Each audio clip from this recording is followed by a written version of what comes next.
Welcome everyone to a new type of video format which I'm calling the Masterclass. Now, it's going to be something I only do if I've aced and three marked a tank before I'm able to actually upload any aces with it. And oh boy, I have two games to show to you. One of them is luck, and one of them was skill. But oh my god, this three mark of this V4 was an insane experience. But it doesn't matter. The point is, I really like this tank, and I would like to show you how to play it in a way that you could potentially get the three mark. Now, to do that, instead of going into the armor profile first, I'm going to go over the equipment you should run, and I'll explain that better when you get to the armor. Now, with the 268 version 4, you are going to have the option to run reactive armor and adrenaline. That's called a double consumable setup. Personally, however, I do not run adrenaline on this tank, and that might seem confusing. However, the way that I play this tank is a holding or annoying type of tank destroyer. The point is, you don't have much health. If I go into the hit points, you have merely 18,000 hit points. And while you have a lot of armor, that doesn't give you much wiggle room if you are hit. Now, while you are able to use reactive to lessen the amount of damage you receive by almost 30%, the reason I like it so much is because it artificially gives you 27% more health than you would have without it during the time of its activation, which is a really weird way of thinking about it, but that's how you should think about it. Momentary extra hit points, basically, for 13 seconds, and I personally consider this to be more effective on the version 4 than Adrenaline, which is why I run it. Then I run double repair kit because I have a very aggressive playstyle with the version 4, which means I'm constantly repairing something, and I very, very much need both of them in order to function properly. So those that's the consumables. With provisions, you want to run double food and fuel. Protective kit, yes, you get ammo rift sometimes if you're being shot from the rear. However, as a general rule, you should always be facing your enemies frontally in the version 4, which means that it is highly inadvisable to be in a position where you are flanked and shot from the back. So you're probably not going to need protective kit. And finally, when we get to equipment, now this took me a while to get right because on the surface, you are going to want to run, in general, right? You want more DPM with a tank destroyer. Right? A tank destroyer has more penetration, so naturally you should run gun rammer and increase its damage per minute. However, I disagree. I think that on this tank, having 350 millimeters of a high explosive anti-tank is incredibly important because you're going to want to make every single shot count, and that is specifically because you don't have adrenaline, right? Because you don't have this provision, which reduces your reload speed, or which increases your reload speed, you are not going to have many chances to fix the shots that you don't make. So, your primary objective should be making every shot count, and calibrated shells is what you want to run if you want to do that. With enhanced gun lane drive, of course, naturally, you want this over supercharger. You're fighting at close range. You should be running enhanced gun lane drive. You should want to aim in faster. This is something that that I used to make a mistake with. The first about 20 to 30 games in the 268, I played with vertical stabilizer, and that was a mistake because without vertical stabilizer, the gun is so freaking inaccurate. You will not believe. Just trust me, you do not, under any circumstances, want to run the V4 without refined gun. Even though it's nerfed, it is still good enough to make your shots count. With improved modules, you are particularly going to want the track durability so that you're tracked less often. But something even better than that is the taking 40% less damage when rammed, and that is because the version 4 is a surprisingly incredible tank for ramming. I don't even want to mention how many times during these games I was able to get kills with about 80 hit points on a tank left just by slightly nudging into them, going at about 20 kilometers per hour. It is incredible. So I would definitely run improved modules. Enhanced armor for obvious reasons. However, I'll show it slightly better. I will explain enhanced armor a bit more when we get into the armor section. Enhanced tracks because again, you want to use it in combination with improved modules to make sure you're almost never tracked. Now, here's a controversial one. Most people will say that you should run camouflage net instead of optics on all of your tanks. However, to be honest, the concealment stats here are fine, but the version 4 is not a sniping tank. It is a frontline tank. And with frontline vehicles, you want more view range. So that's what we're running. Now, another thing that is integral to playing the version 4 is its angling. And for better angling, you are going to want improved control. Again, I'm going to show this and why it matters in the armor section. And finally, we're going to be running high-end consumables, and that is because we are going for the long run. We want reactive armor to last as long as physically possible on our vehicle to give it that little edge. Because remember, for reactive armor on this tank to be effective without adrenaline, you need it to work almost every single time you activate it. With the equipment out of, I'm sorry, I just really like those 3 stars. Seeing this after 3 days of pain that I had while I haven't been uploading, it is incredibly satisfying. And thank you very much for the wait. With that out of the way, let's get into the armor profile and then the game. Okay, so something that you have to realize about the version 4 is it has armor, but it is incredibly weird and convoluted armor that you have to really understand to know what you're facing. So let's go ahead and the first thing we'll do is you will take 18125 as that you are more likely going to be facing heavy tanks, and it is heavy tanks that you want to face in this tank. Now, the first thing you'll notice is, yeah, you're pretty red until this happens. This is what happens if someone's facing you from above. So, from above, your armor is actually pretty bad, which means that you don't want to wedge yourself up. This is something that you sometimes really like to do, but for as easy as it is to go up a ridge and try to shoot people, it is highly inadvisable because though it gives you the gun depression you might need, it also shows your your deck and your roof, which are easily penetrable. So, as much as you can, stay on flat ground. Another thing is, you see these little spots over here, and you can't really do much about them, but with gun depression, they get better. But as you notice, with gun depression, your lower plate gets worse. And this is kind of the epitome of the tank. You always have armor and you always don't really have armor. However, it is much more reliable than the other tanks of this kind of playstyle. And you can do something pretty unique. As you can see, by angling, you are able to, and this is better shown with AP. Now, by angling, you show this side plate over here.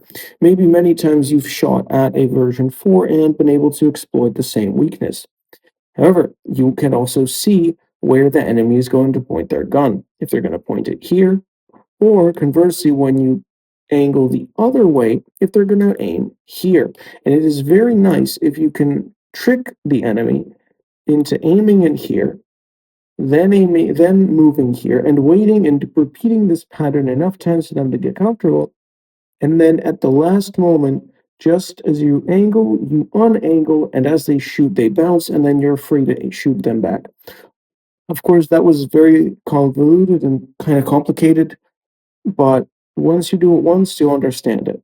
Now, the other thing you have to understand is even with tanks that don't have as much penetration, so for example, let us take a very bad penetration vehicle here, even though it's going to have a really tough time cutting through you no matter what, really, there is still a problem of this entire roof section and your cupola.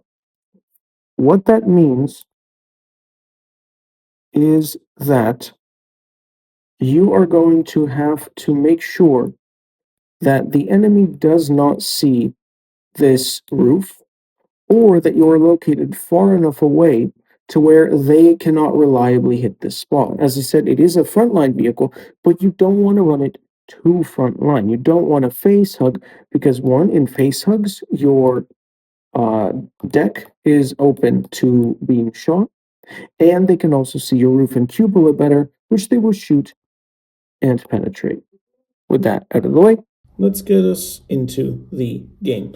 Now, this is maybe this is somewhere around the 20 battle mark, and this is right when I switched to the setup where I showed everything that I was using. So from this moment on, this is basically the very next game. From that moment on, I kept the very same setup till the end of the 3 marking session. Now, sometimes we're all toxic, but I highly advise against it. Honestly, I just recommend turning off the chat entirely. It is entirely useless. But to the version 4. Now, the version 4, something I really like about it is how quick it is. Look at that. I am cruising at 40 kilometers. I'm able to make my way into this heavy position with basically nobody stopping me, nobody interfering, and I'm able to aim in. That aiming circle is good. I see the VK72, but I'm waiting, right? I do try to get a more advantageous position, but I'm not going to rush into the fray. And that's part of the reason is because I don't have the hit points. Here I was thinking of going for an AP shell, but even before that about tracking. However, again, as I always say, switching to HE is always, switching to heat when you can't penetrate is always better than not. So even here, though I could have penned with AP, I went for the guaranteed penetration. Again, this is exactly why I run AP shells on this tank, despite it being a tank destroyer. I want that guaranteed penetration. Now, here, I am going to try to capture the base before I do anything because, as always, experience points. Experience points are very, very nice to have. And just as I'm able to get it, I am shot by this M6 Yo. Now, I am thinking, what else should I do? And my thoughts land on the V4 as the Yo is going to be on reload, and I have support, lowering that E4 to a potential one-shot, though not definitely one-shot for the Kleinwagen, was a huge asset. And now I try to push out past this V4, aiming in on the Hori. Now, you saw over there some pretty good penetration, what it is able of doing face on. I didn't even have to switch to heat. Here, I still have my reactive active, so I am able to get a shot off to this Yo, and nothing really happens. The Hori decides to clear our Kleinwagen, which caused me to move up without too much fear, although he was still able to get a shell into me because that tank has incredible levels of penetration. I mean, you're not going to bounce a Hori. So next, I simply try to rush in. At this point, I am in damage farming mode. I'm at 4,000 damage dealt. I've capped a base. The number's going up. I just decide, oh, screw it, I'm going to let a shell fly, and it hits, which is very valuable to me. And now I focus on the AMX 50B, who is right there. So I think everything's going to go fine. I should have moved up, but he sneaks past me, so I wasn't even able to get that shot into him. However, by pure luck, I'm able to get that HE shell into him, bringing me up to 5,000 damage, 3 kills, and remember that base that I was capping, which in the end gives me the ace. So in this battle, I wasn't really able to show too much of the capabilities of the version 4. However, based on the gameplay, you were able to witness a few of the particularly interesting things about it. With that, let's get into the second game. And this one is also on Fort Despair on the very same spawn. I know, pretty interesting. Although in this one I have the legendary camouflage, and can I just say, oh my god, does it look so good? I really like how this legendary camouflage. I have a little bit of an OCD thing with legendary camouflages. So I will go to or at least try to go to the same position as last time. However, you will see a little bit of a challenge which I face in the beginning of this match. And it's got a little bit to do with this double Atlas thing in front of me. I don't like the Atlas. The Atlas sucks. It is so frustrating to fight against. Oh, that's just a personal gripe. It doesn't really matter. So I get to this spot, and the Atlas is in front of me. And the thing is, I can't really block him. And if you see, I am using my 10-degree little wedge. You see those 2 lines that are in front of me? That dictates how far my gun can arc, and I'm using that to either center or angle my tank without staying outside. So as you can see, I stay in this format, and I can see those little lines, and I use them to determine how far my tank is angled. That was really annoying. I think that my shell just ended up bouncing, but I originally thought that the Atlas had just ate my shell, which was not a very good thing. However, here you see how well the armor is, especially against something like the Kranwagen.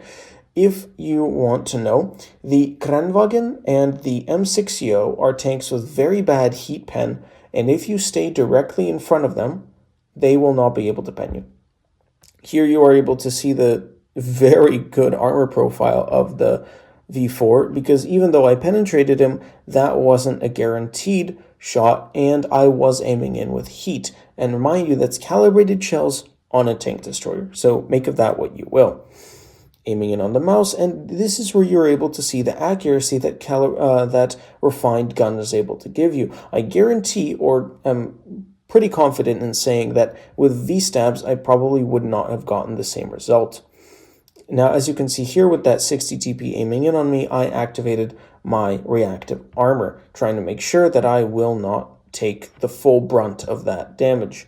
And being wary of the 183 and trying not to be in his line of sight, I am able to aim in on that 60 TP and aim for that spot, as that is where his ammo rack relatively is. However, unfortunately, I'm not even able to damage it. Here I aim in on the mouse, and if you remember a few of my videos, the mouse has its engine right there, and right there is always where you want to aim, because you can set it on fire and deal extra damage, so that's exactly what I do. Now, poking 183s in this tank is kind of dangerous, simply because they usually can penetrate you. However, I got lucky, and this time that 183 bounced, allowing me to deal a huge amount of damage and get this victory and 6,000 damage. With this out of the way, I guess I've shown a little bit of the armor profile. I've shown a little bit about the accuracy. I've shown a little bit about everything that makes the V4 great. And remember, angling is your best friend. You really, really want to learn how to angle with your version 4. Because that is the way that this tank is played. Now, if you noticed, I didn't really poke out in a way where one of my penetrable side cheeks was always visible. I would always try to back up corner style. So I would not try to immediately get into cover, nor would I angle myself forward and to the left when going into cover. I would always back up, curving to the right and into the left.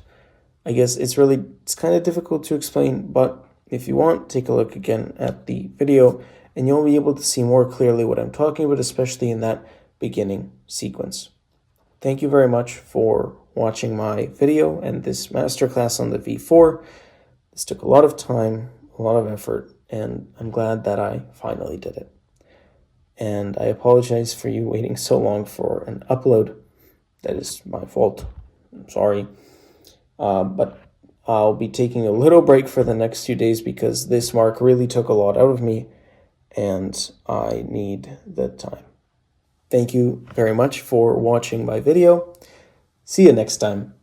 Bye-bye.